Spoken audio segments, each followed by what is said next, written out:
Former Socceroos coach Ange Postecoglou is expected to sign as the manager of English Premier League team Tottenham Hotspur. It would make him the first Australian to coach in the prestigious EPL, but the road to get there has not been easy. Let's take a look back at Ange Postecoglou's path to Tottenham. So, he started his coaching career at South Melbourne Soccer Club, which is where he was also a player in the 80s and 90s. He coached the side to back-to-back titles in the then called NSL, which has now been replaced by the A-League. The young coach then left his post to take over the head role for the under-20s national team, a position he held with little success until 2007. After a few years in the coaching wilderness and a short stint in Greece, he found his way to the top job with Brisbane Roar in 2009.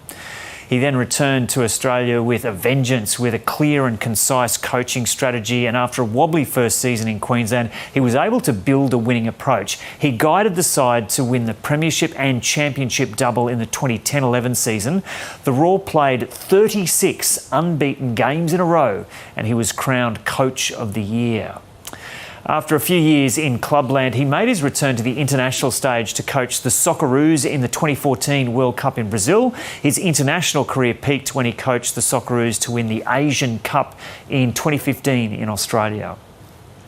Then he felt it was time to head overseas again, this time landing in Japan. After 2 years in the top job there, he guided the club to its first J-League title in 15 years in 2019. His coaching prowess was starting to be recognised around the globe, so much so that he was poached by Scottish side Celtic FC.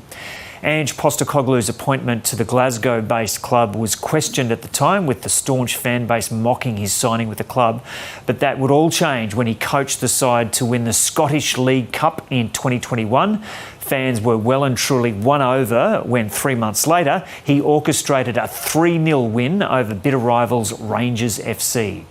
Celtic won 5 of the 6 domestic trophies available. Postecoglou became the first Australian to win a league title in Europe.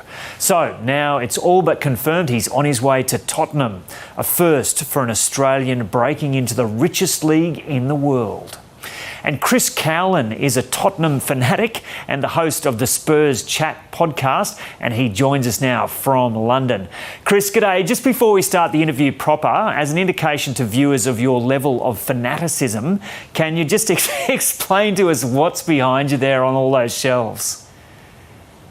Well, behind me now is my programme collection going right back to when Tottenham were very first formed.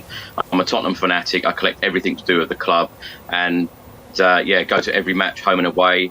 Really enjoy it. It's my passion. It's my life. And I get very upset when the results don't go our way. Why is it your passion and your life? I was introduced to Tottenham when I was about 10 years old, and Gazza and Lineker played for us at the time. And of course, they'd just played at the World Cup with England. And, Tottenham have been known as a team that has always entertained. And this is what we're all excited about now with Ange Postecoglou coming in, because he plays entertaining football. And we haven't really had entertaining football since Mauricio Pochettino left the club back in 2019. We're about to appoint our 6th manager in 4 years. So it has been a little bit of a mess in the last 4 years or so. We've gone round in circles as a football club, but we want to be entertained. Ange Postecoglou will certainly bring entertaining football, we hope. And it's about time. You just very... explained his career, and it's about time he's going to get his big break in the English Premier League. And there are some sceptical people about his appointment, but then there are some very excited people. I think when you do your research on what he's achieved as a football coach, I think it's quite exciting, that the fact that he's going to bring entertaining football. He's a no-nonsense manager. He's not going to put up with any mucking around. He wants to win.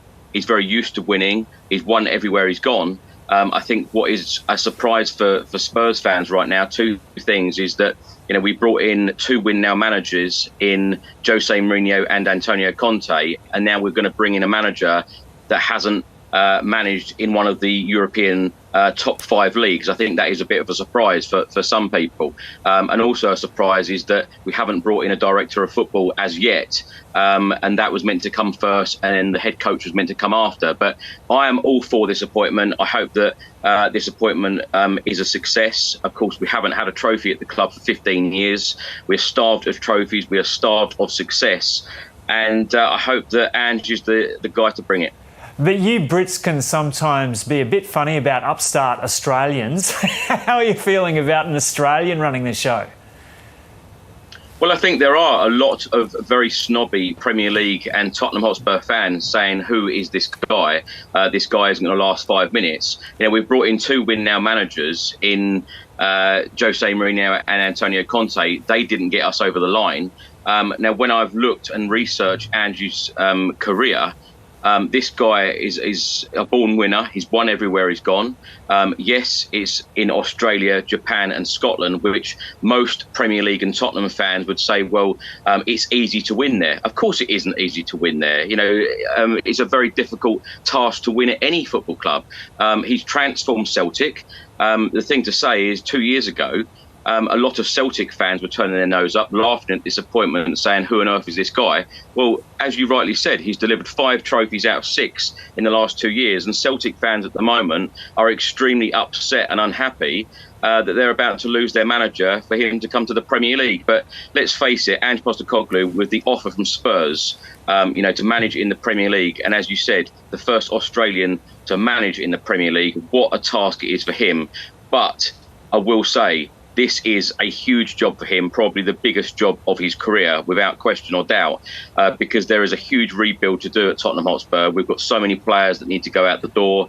We've got players that need to come in. Harry Kane, keeping him at the football club is a priority for Ange Postecoglou. So there is a lot to do. And, of course, no director of football in as yet. So the to-do list is absolutely huge. But I hope and pray that Ange gets the time and patience from the board and from the Tottenham Hotspur fans. So how would you describe the state that Tottenham is in now?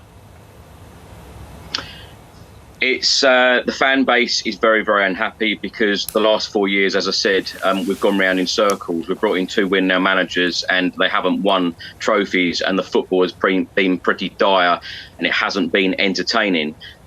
So, you know, players need to go out the door. New players need to come in. The task is absolutely huge. But he seems to be a very organised guy, a very, no nonsense, no mucking around. It's you're on the pitch and you've got to move the ball fast and you've got to be playing entertaining football. And we haven't been entertained in these last 4 years. So that is music to my ears, the fact that we're going to appoint a head coach that is going to entertain us and win. Yeah, he's got a reputation as someone with an attacking style. Do you expect he'll probably get rid of a fair few players and bring in new blood? We have to, Joe. There are so many players that need to go out the door, are not good enough.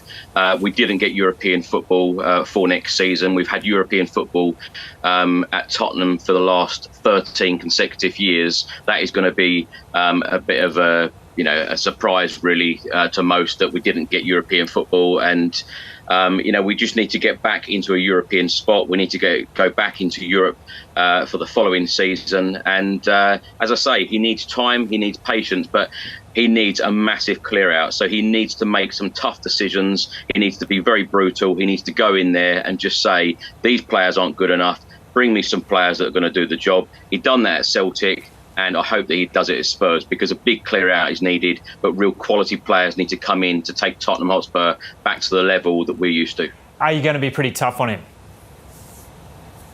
Sorry? Are you going to be pretty tough on him? Well, I think the fans need to have time and patience, as I said, with him. I think it's great the fact that we're starting the pre-season tour in Perth, Australia, so he will get a fantastic reception from the Tottenham Hotspur fans and, of course, all the guys who live in Australia. But I think it's very important for him to get off to a winning start, because there are a lot of doubters. And I think that, if he can win and certainly entertain in his first few games in the Premier League, I think that is absolutely vital. But I think the majority of the fan base at the moment is behind him. And I think that when people are doing their research on Ange, I think many people are coming round to the idea that this guy is going to deliver for us. Good stuff. Sounds like you're going to be singing his praises in the podcast. Chris Cowlin, thanks so much for talking to us, and fingers crossed for Tottenham. Thank you. Now, with the rest of the day's sport, here's Catherine Murphy.